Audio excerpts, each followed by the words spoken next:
የበደለህንም የምትወደውንም የማትወደውንም የሚወድህንም የማይወድህንም ብድር ጠይቀኸው የሰጠህንም የከለከለህንም ለምን ብትሉ ብድር ጠይቀኸው እንዲሰጥህ የሚያደርገው እንዳይሰጥህ የሚያደርገው ማን ነው?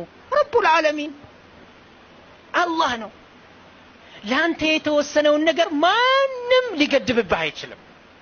ጠየቀው አበድረኝ ብለህ ችግሩሃል እንዳለው ታውቃለህ ብር የለኝም ማለና በሩን ዘጋብህ። እቺን ቂም ይዘህ መንገድ ላይ ስታገኝ ድሮ አሰላሙ አለይኩም የምትለውን አኩርፈው ብታልፍ አንተ ቀደር ላይ የሆነ ችግር አለብህ ማለት ነው። ለምን ቀደር የሚባለው ነገር እኔ ከመፈጠሬ በፊት እዚች ምድር ላይ የማገኛቸው ጥሩ ነገሮችም የሚደርሱብኝ መጥፎ ነገሮችም ተወስኖ እንዳለቀ ማወቅ አለብኝ። እርዚቋ አንድ 5 ሳንቲም እጄ ላይ የምትገባው አላህ እንድትገባ ሲፈልግ ነው። በቃ አላህ ስላለ ነው አይደለ የሰጠኝ አልহামዱሊላህ እንልና ጀዛከላሁ ኸይር እንለዋለን። አላህ ስላላለልኝ ነው አይደል የከለከለኝ እሱን ለምን ወቅሰዋለሁ? አላህ ለኔ ቢለው እኮ ይመጣ ነበር። አሁን ከሰው ጋር ያለ ማህበራዊ ኑሮ ከሙስሊሙም ጋር ከካፊሩም ጋር ጥሩ መሆን አለበት። ጥሩ መሆን አለበት ሲባል ግን ቅድም መጀመሪያ ላይ የጠቀስኩት ነገር እንዳትረሱ። ሸሪዓ እስላም የማይደግፈውን ነገር ጥሩነትህን ለመግለጽ መስራት አለብህ ማለት ግን አይደለም። ይሄን ልንጠነቀቅ ይገባል።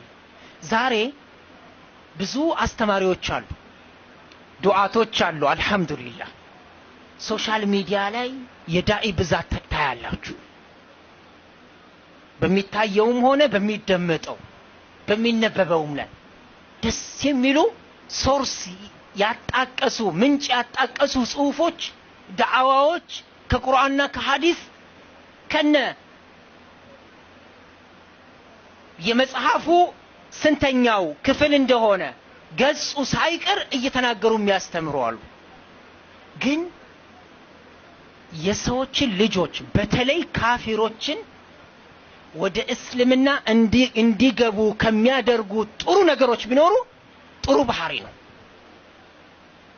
ጥሩ ባህሪ አንተ የምታንጸባርቃቸው ቻይነት፣ አላፊነት፣ ታጋሽነት፣ ቸርነት፣ አሳቢነት፣ ቀድሞ ተሳታፊነት፣ በችግር ጊዜ መገኘት፣ በጥሩ ጊዜ መገኘት ያንተን በስተጀርባህን እንዲያጠኑ ያደርጋቸዋል።